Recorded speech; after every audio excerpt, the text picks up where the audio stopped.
So this is the view from the office. We just managed to get back here after being locked up for a couple of days with the typhoon.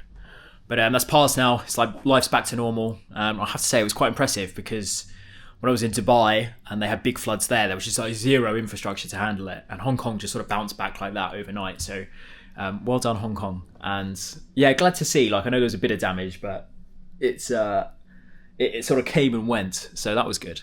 But just wanted to continue up with this theme. I'm in the office. I'm on my own today. It's a working from home day. But mate, I've been putting off this video because I don't know how long I'm going to go on for, and I could just ramble about it for ages. But this video is about LinkedIn and why everything I'm doing is to try and break that chokehold it has on my business. So for context, like, LinkedIn is a recruiter's hub. It's where we access talent. It's where we do business development. It's where talent reaches out to us. But it's just such an annoying monopoly. And one thing I've noticed is just the deterioration of the platform over the last, I say 6 months, has really been notable. Maybe it's because I'm out the Dubai bubble where everyone was quite active there and you sort of involved in it. And I'm a bit of a hypocrite, right? Let me see if I can fire up my laptop quickly and just show you. I must say. What I mean by that, because I'm super active on LinkedIn. I have been for years.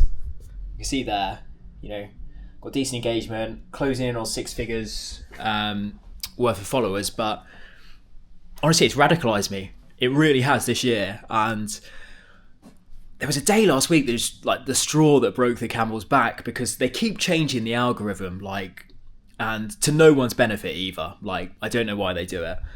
It just gets worse and worse. And I spent a full day on there because it's sort of like the feed is where you sit while you're waiting for messages or you've just reached out to a bunch of people.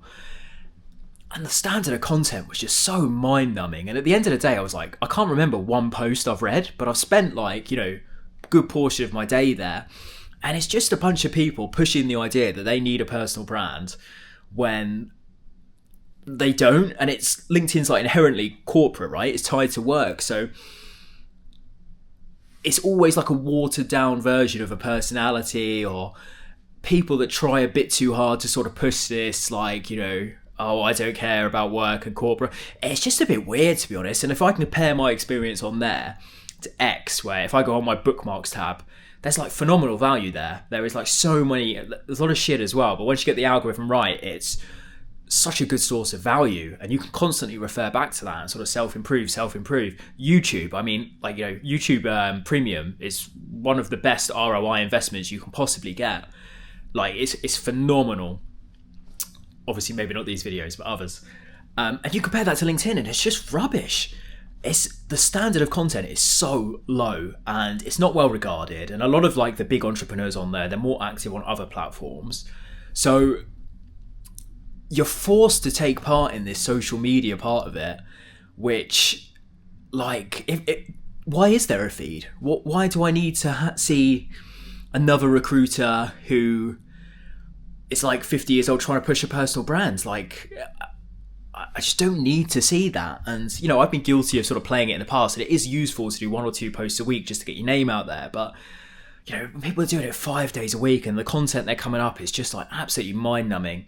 And, people could say block them, but mute them, whatever. And I do, but you still have to spend time on there, and you still see other variations of it. And I don't know, that's part one of my beef. It's just so low value, the content that you see on there. Part two is they make no attempts to sort of improve it, right? It's a complete monopoly, okay? I think Germany has its own version of LinkedIn, and China has Leipin, I think it's called Leiping. But the more internationally minded candidates will use it with a VPN, because we've done a few placements there this year. So, everyone uses it, right? Everyone uses it. And there's so many problems with it. It's crap for me as a recruiter, and it's crap for if you're watching this as a job seeker. Why have they invented Easy Apply? So I pay all this money with my business to advertise jobs on there, and so do many other businesses. And you sign up as a candidate expecting a smooth experience, and they install something called LinkedIn Easy Apply. So say a marketing manager job comes up, you're a marketing manager, you can one-click apply. And that's efficient for you, right? Because it sort of just makes it nice and streamlined. But it also makes it streamlined and efficient for absolutely everyone in the world to also do one click easy apply. So people just spray and pray, and you get 1,000 applicants to every job, and it's just to the point where it's more hassle to go through it than it is just to run a search on your own. So and they changed the algorithm, they put in videos, everyone pivoted to video content, and they took off video content. And it's just you pay so much money, and at the same time they're reaching out to clients. Every year the cost goes up, by the way. There's high evidence showing it's going to go up even more. Why? I don't know. And at the same time, they're reaching out to clients, saying, here's what recruiters use to find candidates, and then they charge you for. You should use it as well. So they're actively conspiring against you. I'm not a conspiracy theorist or anything like that, but spending so much time on it this year has honestly radicalized me to the point where I can't. I've really focused in now on building out not building out, but actually just being more active on X. This is more to document, what's going on, what's happening, but I need to find a way away from it. And I'll do it probably next video. You'll see my ideas for that. I'm super bullish on newsletters, building out a WhatsApp community channel, just so we can access more people outside of LinkedIn, away from the noise and whatever algorithm they're pushing at the moment. So does LinkedIn have its uses? Yes. Is it still responsible for driving X amount of revenue for our business? The majority? Yes. Can I see, do I want the future of my business to be tied to LinkedIn? No. I'll try and show you as well, just because I mentioned AI automation. So much to talk about. We had a trial of an amazing AI tool which plugs into our CRM and works with LinkedIn to sort of scrape the data from there and combine it with your CRM and just make this really powerful tool that takes you off LinkedIn. So I think a few other people in the industry are clocking on as well, just how useless and annoying it can be at times. But yeah, I think if you polled anyone and said, do you enjoy using LinkedIn? No, would be the majority answer. Has it helped you get a job? Not really. Most people I speak to don't get a job through LinkedIn. So it's great at containing people and giving them this perpetual false hope, because there's always jobs there, but where you're working at such a high volume, it's very hard to break through.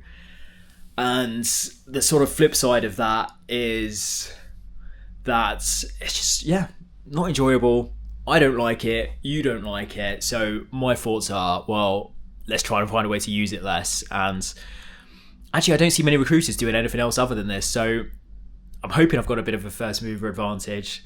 Let's try it. And tomorrow, maybe, I'll try and show you some of the other stuff we're doing. But anyway, good to be back in the office. There's that meme dog. I'll leave you with a quick view of Hong Kong.